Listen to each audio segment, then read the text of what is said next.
It wasn't so long ago in the history of man's voyage toward a better world that ships were carrying eager passengers toward the shores of a new nation that was just in the building. Our forefathers were constructing the foundation of this nation by interlocking inseparably the blocks of our political and economic freedoms.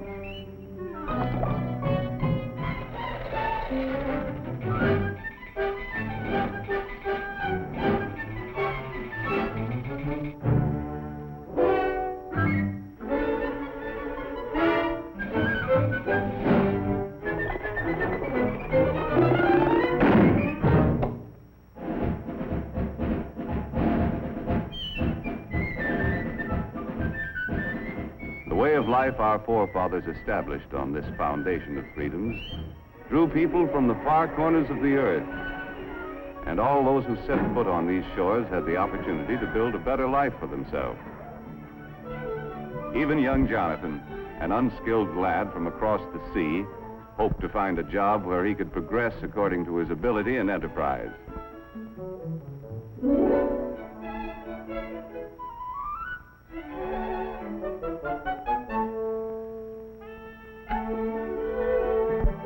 As the years passed, Jonathan's earnings increased. But he still felt that for a man of his skill, it was about time for another raise.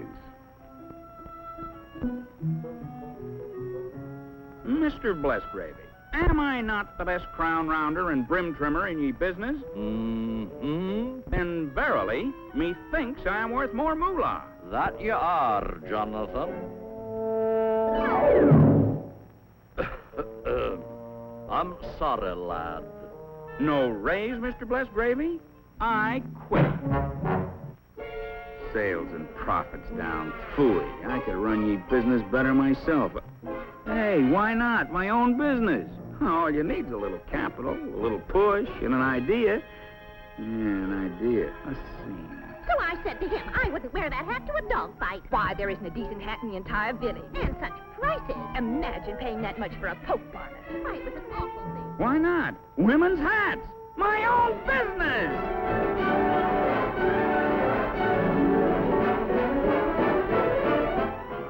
Fortunately, Jonathan was thrifty enough to keep a little nest egg for such an emergency. Well, the cost of the building took care of the nest egg. And there was nothing left to pay for the necessary tools and equipment. But happily, Jonathan had a good reputation. And as his idea promised a profit, his friends and neighbors were willing to invest some of their savings in his new business.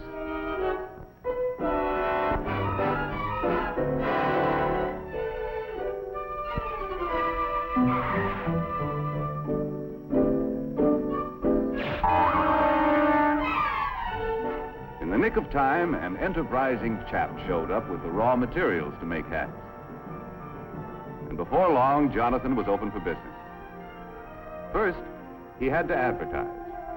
Shop at Bonton, it's the spot. 12 new hat styles, that's a lot. Ladies, get that new hat drill. 30 days to pay your bill. As an expert salesman, Jonathan demonstrated the superior style and quality of his product. He set a price for his creations that the consumer was willing to pay, and sales dollars poured in from satisfied customers. Jonathan had big dreams of the wonderful rewards of being in business for himself. But before he could buy what he wanted, his employees' wages had to be paid. He had to pay taxes.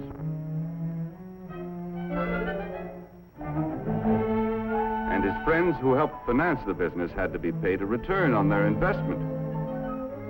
When all of his bills were paid, Jonathan had to exchange his big dream for a little dream.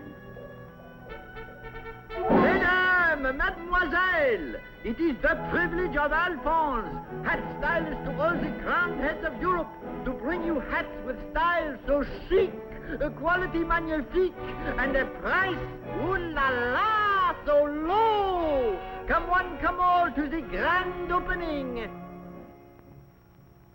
To meet competition, Jonathan had to plow part of his profits back into the business to develop a better hat. If customers approved the quality, style, and price of Jonathan's new designs, he still could make his dreams come true. With the passing years, this strong foundation of freedoms protected the dignity of the individual and his family, gave everyone the right to worship as he pleased, and promised anyone with ability and enterprise the opportunity to participate in the building of the American way of life as we know it today. A way of life that depends upon millions of thrifty Americans who send a portion of their savings to work in our business system each year. People from all walks of life, workers, farmers, housewives, all of us send our dollars to work in our business system in the hope of earning dividends or interest on our investments.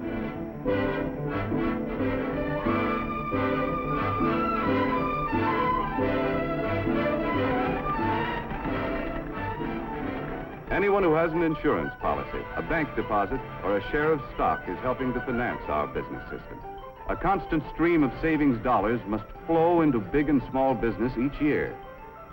These dollars help to buy the land, the buildings, the tools and equipment, and create new job opportunities for our expanding population. The goods we produce are distributed to main streets all over the country. While the Main Street of today doesn't look much like the Main Street of Jonathan's time, the principles of our business system remain the same, for businessmen still compete with one another for the consumer's supply of spendable dollars. And Mrs. Consumer is still mighty critical of everything she buys. Uh-oh, competition.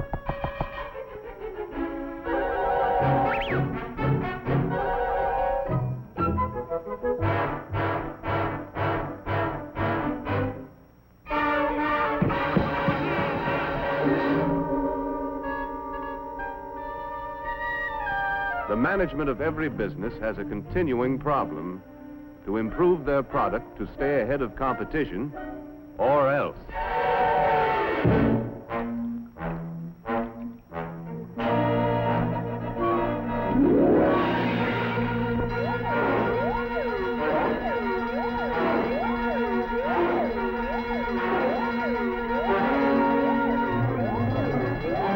Okay, men, this is it. Quick Chill's got the ball. We've got to get it back. Give them that new product play. More style, better quality, new features, and at the right price. Hit the line, men. Let's go.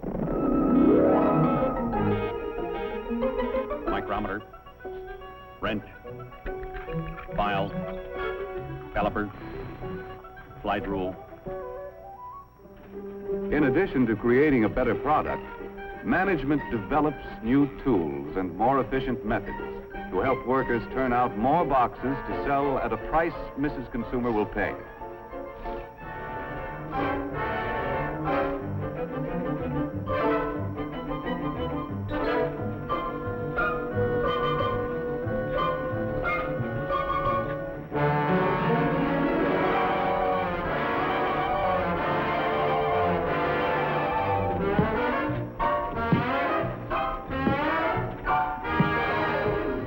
The new features about this better product are advertised to point out its competitive advantages.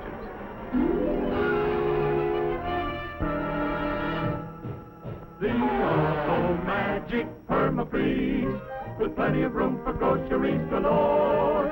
The Auto-Magic Perma-Freeze, with the super-duper store-o-matic door. Just press the button for your ice, a feature that is new, and extra space all over the place for other items too. In the Auto-Magic Perma-Freeze, so see your dealer right away. Get a Perma-Freeze today. Ah, yes, dear lady. Permafreeze is your kind of refrigerator. High quality at a low price. Sales dollars from satisfied customers once again flow back to Permafreeze. A successful business must have enough sales dollars coming in to enable management to pay the expenses of doing business, such as salaries and wages, materials and supplies, research and product development, plant maintenance and repair.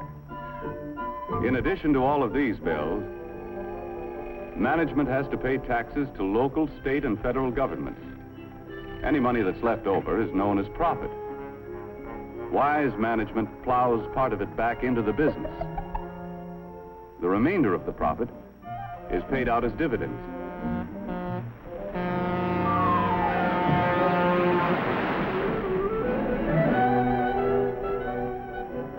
These dividends are sent back to investors as a reward for risking their savings in the American business system. Although occasionally some of us pick a lemon and have to take a loss. The constant investment of our savings through good times and bad has enabled our competitive business system to continue to increase the production of more and better goods to meet the demands of our rising population for a better standard of living.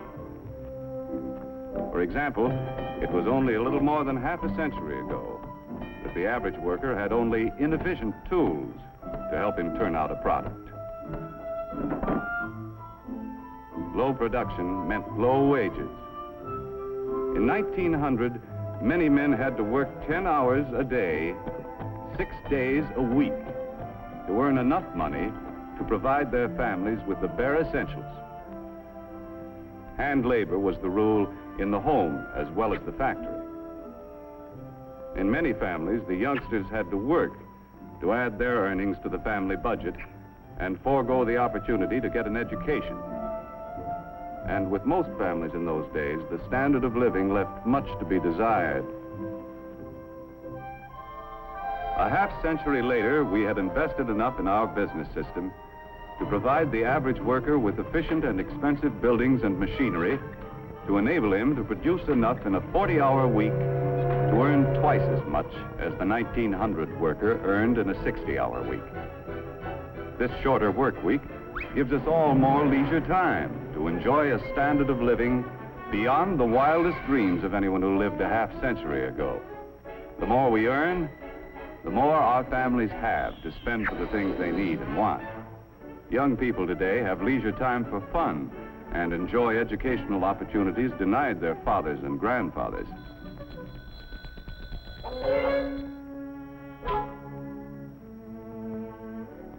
And fortunately, we have been able to raise our standard of living without sacrificing the spiritual side of life, which means so much to the American family. Our business system has continued to provide a better life for our increasing population, in spite of destructive forces which have pounded against our foundation of freedoms with no avail. However, wars, or the threat of wars, interrupt the normal operations of our competitive business system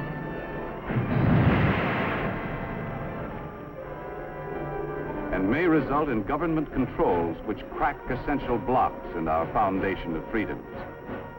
In World War II, wages were controlled. Many workers were frozen to their jobs. Farm prices were controlled. And profits of business were limited. Raw materials were allocated between essential and non-essential business. On Main Street, USA, many of us found less to buy because a good portion of our productive capacity went to the war effort. Prices were fixed, and the available supply of goods was rationed. In war emergencies, we allow government to restrict certain of our freedoms. But we Americans have learned to remove government controls as quickly as possible and to repair the blocks in the foundation of our freedoms to allow our business system to resume its normal operations. While we invest part of our savings to help finance the world's most efficient business system, at the same time we pay taxes to government to finance many kinds of services which also contribute to our way of life. For example, our taxes must provide the necessary funds to improve and expand our school system. Our taxes must be sufficient to pay for city streets, health, fire, and police protection, and, of course, aid to the needy.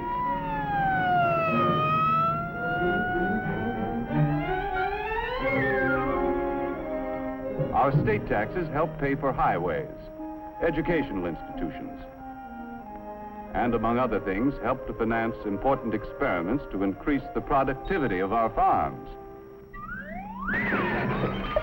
Our federal taxes pay for irrigation and reclamation projects, for national parks, postal services, the Weather Bureau, and many other services. Our taxes have to pay for the enormous cost of past wars and provide the funds for a defense program which will ensure the safety of our country. In addition, all of us should be willing to pay whatever taxes are necessary to enable efficient government to improve or expand any essential service. But with our present tax load, we should avoid pressuring government for any new services that aren't absolutely necessary. Because we all know the more our government provides, the more taxes it's forced to collect.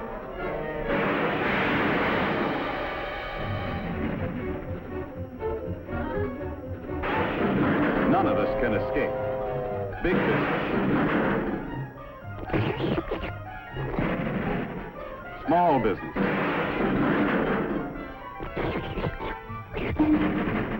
farmers,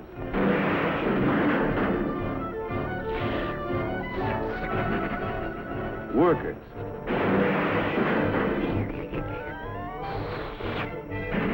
housewives, and all of us have to pay our share.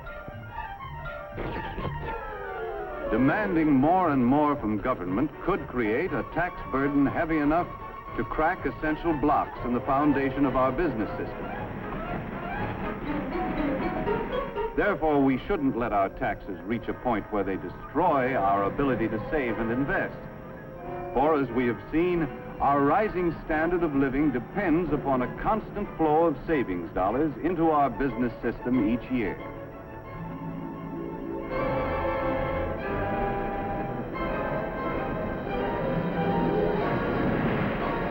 In the future of our country, waves of destructive forces will continue to batter against our foundation.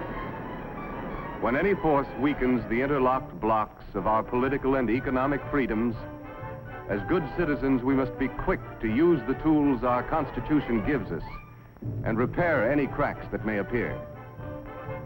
As long as we keep the foundation of our business system strong, we shall be able to maintain and improve the way of life our forefathers conceived and established. A way of life which gave everyone who came to this country the chance to progress according to his ability and enterprise. Like the youth of yesterday, the young people of today deserve the same opportunity to earn success and accomplishment. And on this foundation of freedoms, continue to build a better life for themselves and their fellow man in the world of tomorrow.